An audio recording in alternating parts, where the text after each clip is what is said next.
Sige, simulan natin ha.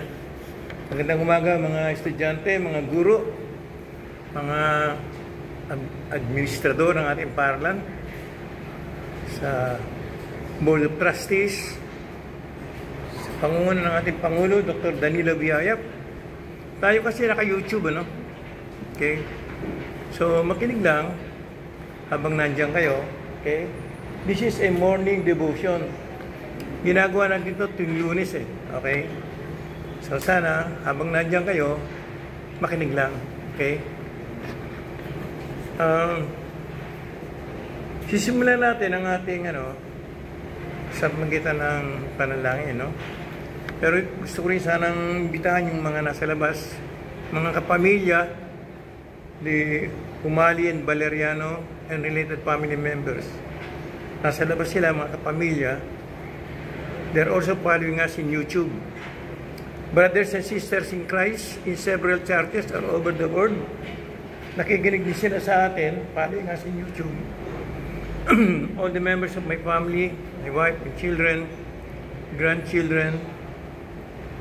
Of course, all my students in Lydia, grade 12, and also my students in college, in Calculus. They're all following us in YouTube. And of course, my friends in Facebook, more than 5,000 of them following us in YouTube also.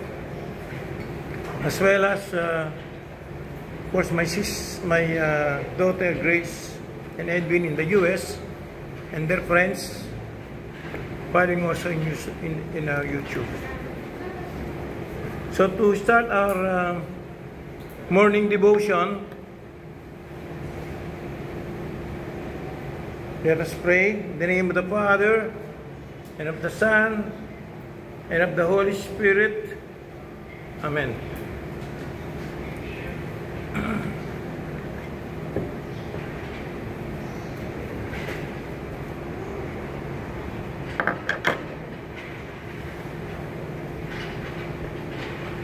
Lord, bless the work of our hands, that our labors might serve the needs of our neighbors and be a blessing to the world around us.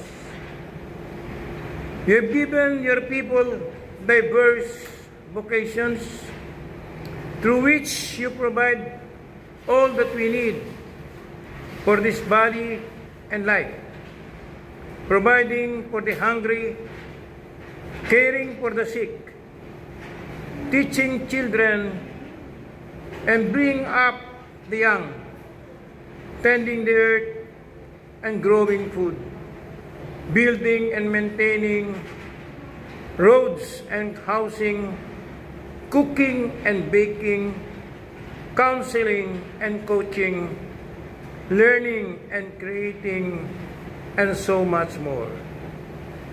Thank you for all these opportunities that you're giving us, and help us to serve faithfully and cheerfully.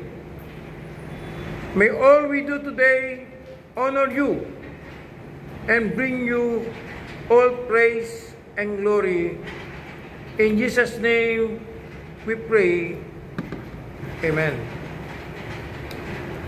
Ang title po ng ating meditation ngayong umaga ay I'm taking from the Portals of Prayer. By the way, I am Evangelist Professor Dr. Romeo Umali. Ang title ay Access. Okay? Pero bago po tayo tumuloy dito sa ating meditation, Bayaan yung basahin ko muna ang Efeso,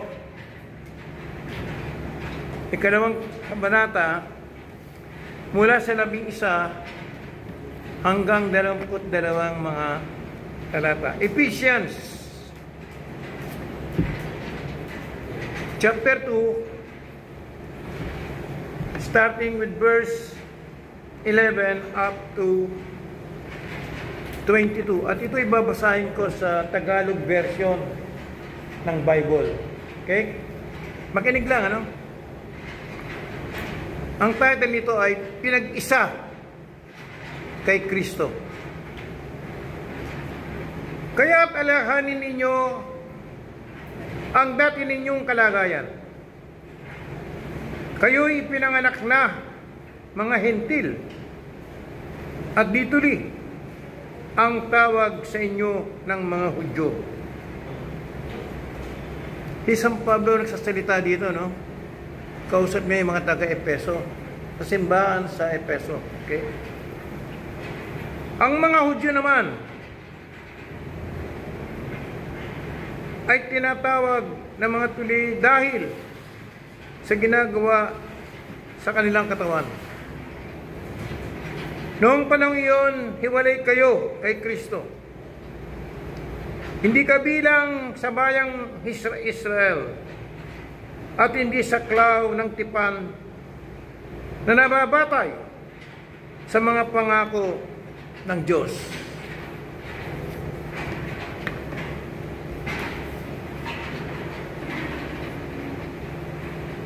Nooy nabubuhay kayo sa mundo nang walang pag-asa at walang Diyos. Ngunit ngayon, dahil sa inyong pakikipag-isa kay Kristo Jesus, kayo na dati malayo ay inilapit sa pamamagitan ng dugo ni Kristo. Sapagkat si Kristo mismo ang nagbigay sa atin ng kapayapaan dahil pinag-isas niya ang mga Hudyo at ang mga hentil. Tayo, mga hentil tayo, di ba? Sa pamamagitan ng kanyang katawan, giniba niya ang pader ng alitan na naghihiwalay sa atin. Pinawalang bisa niya ang kautusan, kasama ang mga utos at mga alituntunin nito, upang mula sa dalawang lahi ay makalikha siya ng isang bagong bayan na nakikipag-isa sa kanya, at sa gayon ay magkaroon ng kapayapaan. Okay lang? Sa pamamagitan ng kanyang kamatayan sa krus, okay, winakasan niya ang kanilang alitan. Pinagkasundo sila sa Diyos at pinagbuklod sa isang katawan. Naparito nga si Kristo at ipinangaral niya sa lahat ang magandang balita ng kapayapaan sa inyong mga hentil na nooy malalayo at sa mga Hudyo na malalapit. Dahil kay Kristo, tayong lahat ay nakakalapit sa Ama sa pamamagitan ng iisang Espiritu. Ulitin ko lang yan, ha? Dahil kay Kristo, tayong lahat ay nakakalapit sa Ama sa pamamagitan ng iisang Espiritu. Sa makatwid, hindi na kayo mga dayuhan o taga-ibang bayan o bansa, kundi mga kababayan na ng mga hinirang ng Diyos at kabilang sa kanyang sambahayan. Yung kasama tayo doon, ha? Okay? Mga hinirang tayo ng Diyos, okay, at kabilang sa kanyang sambayanan. Tulad ng sanggusali Kayo itinayo sa pundasyong ininagay ng mga apostol at mga propeta, na ang batong panulukan ay si Kristo Jesus. Sa pamamagitan niya, ang bawat bahagi ng gusali ay nakakaugnay-ugnay at nagiging isang templo na nakatalaga sa Panginoon. Dahil din sa inyong pagkikipag-isa sa Kanya, kayo man ay sama-samang itinatayo bilang tahanan ng Diyos sa pamamagitan ng Espiritu. Alam naman natin yun, di ba? Sa pamamagitan ng ating bautismo. Okay?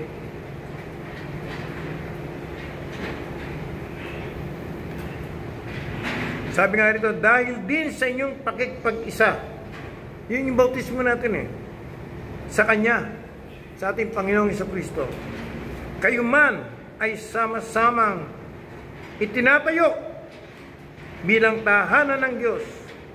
Templo tayo ng Diyos sa pamamagitan ng Espiritu.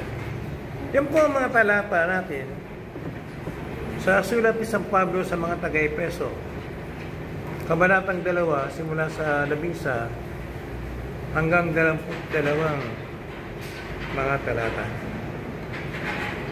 Bayan nyo ding basahin ko sa inyo ang mga awit, Kabanata 16. Ang pamagat naman nito ay panalangin ng pagtitiwala sa Diyos. Ulitin ko panalangin ng pagtitiwala sa Diyos.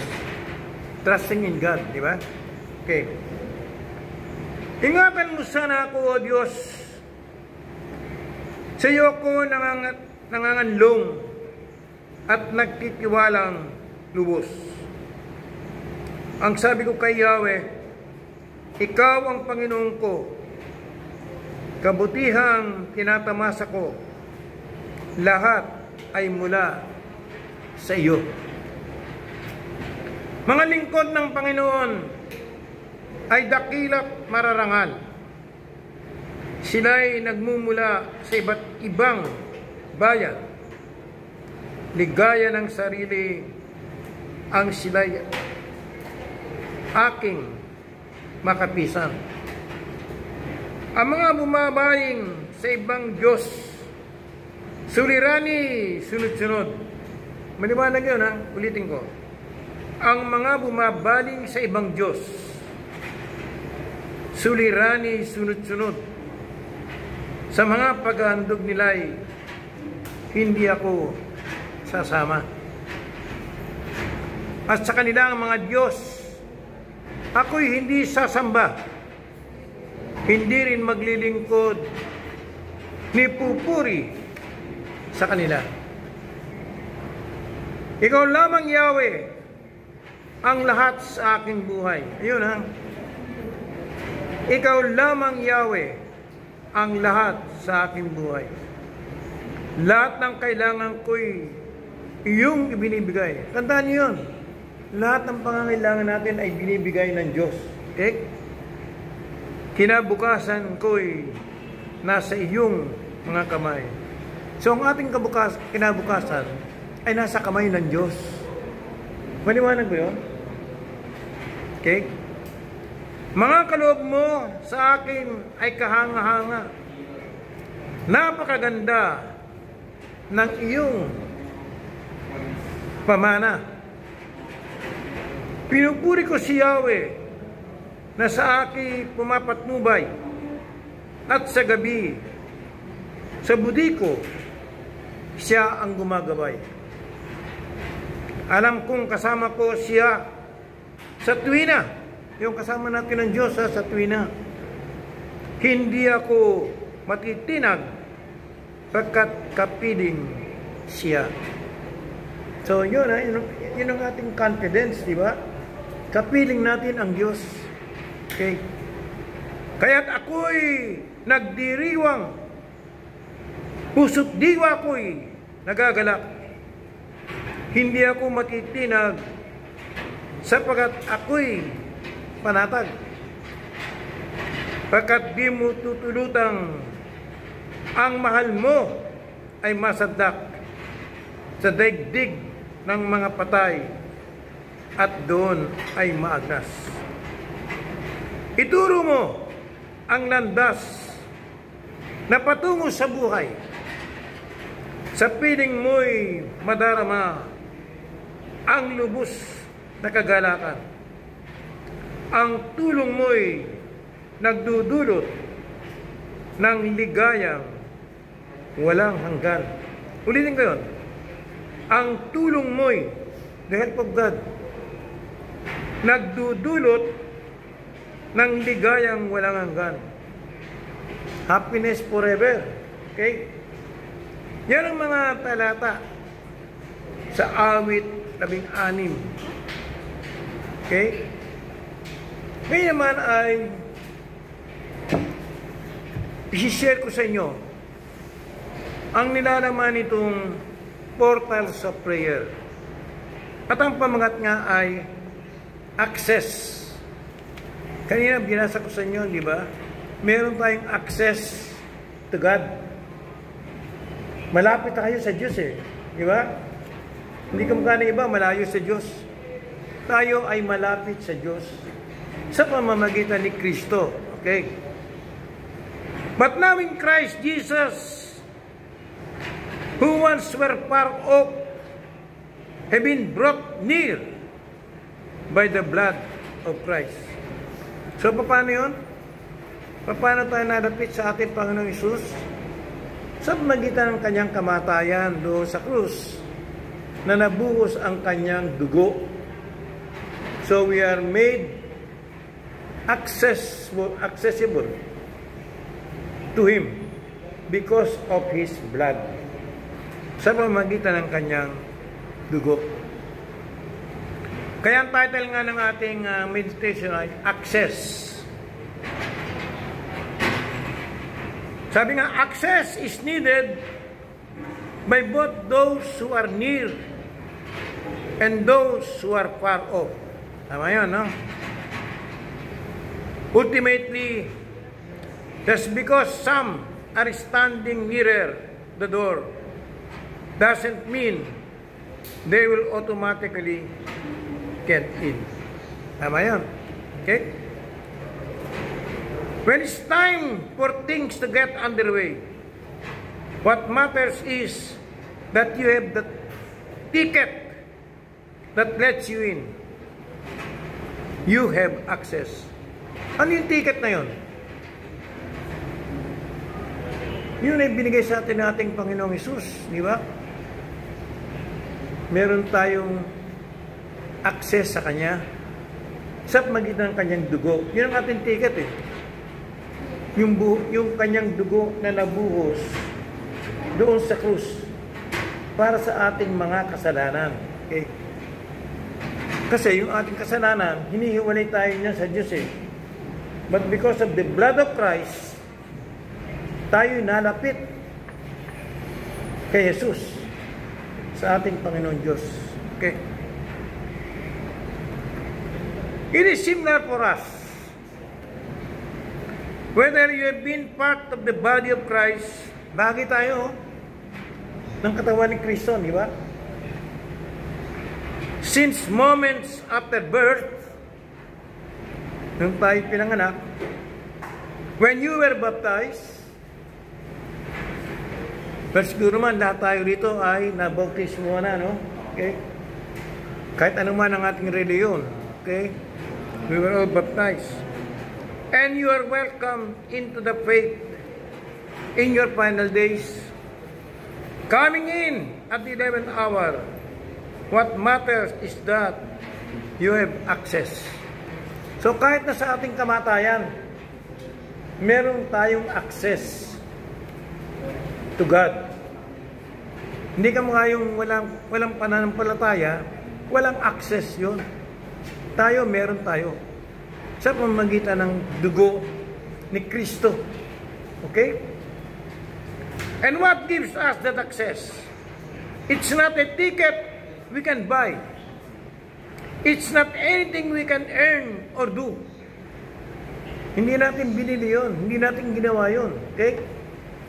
The blood of Christ alone is what brings us near. So sa pamamagitan lamang ng dugo ni Kristo, nagkaroon tayo ng access to God. And baptism makes us part of God's household. Tayo mga anak ng Diyos sa pamamagitan ng ating bautismo. Bahagi tayo ng pamilya ng Diyos sa pamamagitan ng ating bautismo. Fellow citizens together with all the saints and apostles. So napakaganda, no? Di ba? Napakaganda ng ating kapayuhan pala. We have access to God. Malapit tayo sa Diyos. Kasama natin ang Diyos sa pamamagitan ni Kristo. Siya kasi ang nagbigay ng kanyang dugo doon sa krus. Okay? Wala naman tayong ginawa Hindi naman ninais natin yun Kundi sa pamamagitan niya, tayo ay nalapit sa Kanya. He has done everything for us. Ginawa lahat ng Diyos. Wala tayong ginawa. Okay? Let us pray. Heavenly Father, thank you for bringing us near and making us part of your family, the church, by the blood of your Son, Jesus Christ. In Jesus' name we pray. Amen. Okay, let's all join in the Lord's Prayer. Siguro lahat naman kayo marunong magdasal. Our Father, who art in heaven, hallowed be thy name. Thy kingdom come. Thy will be done on earth as it is in heaven. Give us this day our daily bread, and forgive us our trespasses, as we forgive those who trespass against us. And lead us not into temptation, but deliver us from evil. For thine is the kingdom, and the power, and the glory, forever and ever. Amen. Okay, let us receive the blessing of the Lord. Para sa lahat ng mga nakinig at makikinig pa sa pamamagitan ng YouTube, receive the blessing of the Lord. The Lord bless you and keep you. The Lord make His face shine on you and be gracious to you. The Lord look upon you with favor and give you peace. Okay? So maraming salamat sa inyong pakikinig. Alam nyo, it is the Holy Spirit that works in your heart through the Word of God. Hindi naman ako yun kundi sa magitan ng Espiritu, ng banal na Espiritu, na siyang gumagawa sa inyong mga puso sa pamamagitan ng kanyang mga salita. Sa pamamagitan naman ng pakikinig sa kanyang mga salita. Kaya muli ay inanyayahan ko kayo sa Lunes, uli, sa morning devotion. At kung pwede rin kayo, pag Huwebes, meron naman tayong Bible study. Sa ngayon kasi ang ginagamit ko talaga yung TESDA Assessment Room. Kaso merong mga pakukuha ngayon doon, kaya hindi tayo maaaring doon. Kaya iniimbitahan ko kayo sa darating na Huwebes, doon sa TESDA Assessment Room. Thank you very much. God bless you all.